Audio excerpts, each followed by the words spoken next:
shot of the church on the eve of the referendum.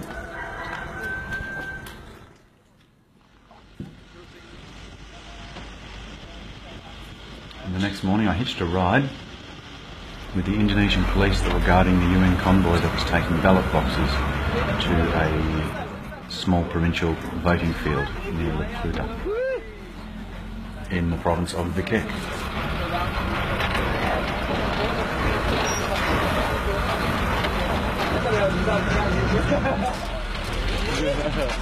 Actually, it was an army escort, not police.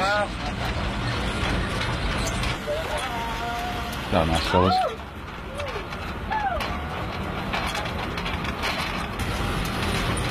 And all along the route, the roads were lined with people walking in from outlying areas, walking into the voting area.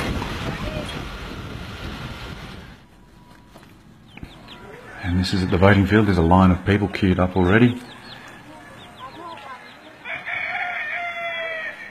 This is just after dawn too.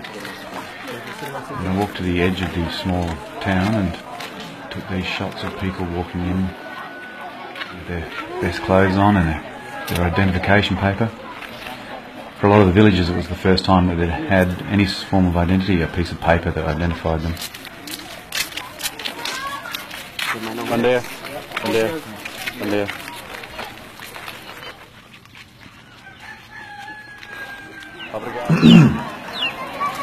And then we are at the voting field itself.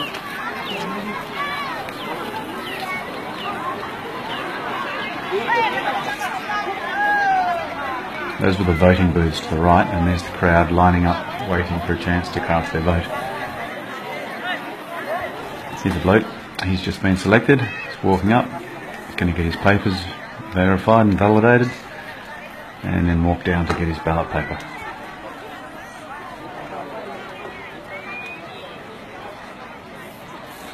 Marching down to take probably the first vote of his life.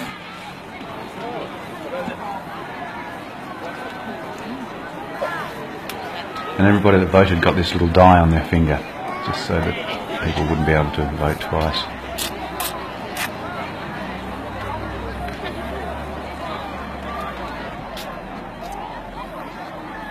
And there's the ballot paper.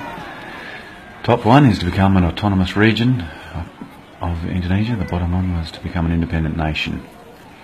There's a fella putting his vote in. Happy with that.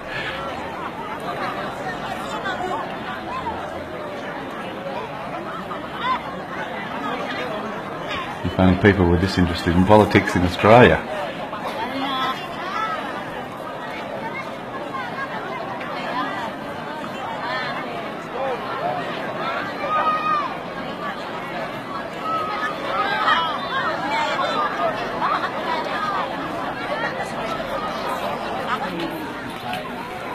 And there behind the voting field, on the top of the hill that overlooked the valley, was an Indonesian army encampment. And a man and a dog. It's quite funny, there's a dog barks next to me, but it looks for all the world like it's the dog on the hill, but of course you can't hear that. I went for a walk up there, and it's funny, the guy didn't want me approaching with the camera. It's funny how army people don't want you to film their installations. And then turned around, and there's the voting field from up on the hilltops. So to the right are the people waiting, and to the left are the people lining up to get their ballot papers. As the morning passed, the crowds grew and grew. Oh, and here's some pro-Indonesian kind of guys. There was a guy called Bob Marley and another one called Jimi Hendrix. I'm not sure. Those were the two guys. Not sure which one's which, but they are the pro-independence leaders of their local area. These guys were standing just outside where people put their ballot boxes in, trying to look mean. But I think they're a bit outnumbered today.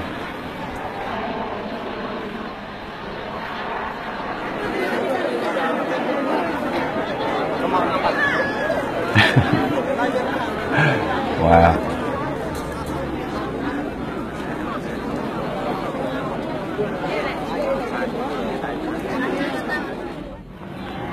And then down in the town, away from the voting field, there were The police and the army just hanging out.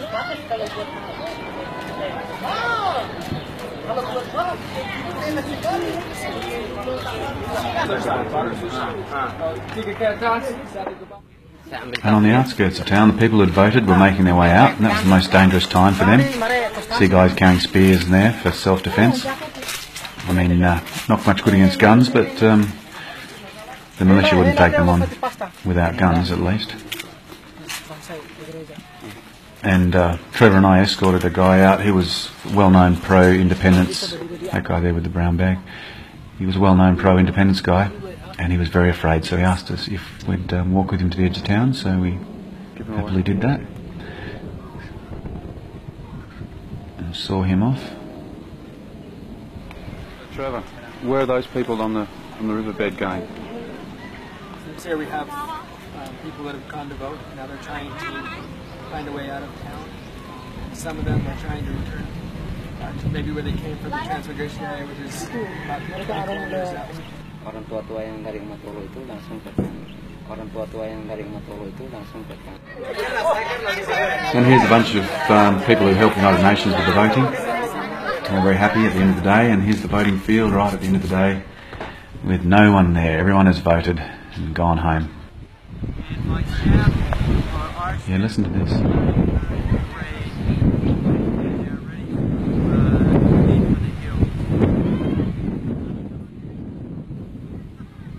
That guy to the left.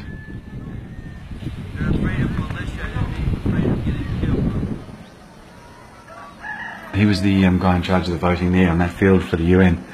He was trying to get the police to come and escort the people who assisted in the voting out of town because they were very worried they'd be attacked on the way out. As it was, it turned out to be quite peaceful. The actual day, anyway.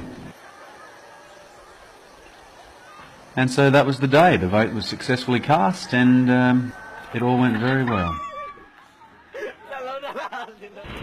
The next instalment in this little presentation and video is a trip I made from Vikeki up to Delhi about 2 days later on the 3rd of August, and then a few shots from the house in Delhi that was rented by the Australian East Timor's International Volunteers Project. See you then.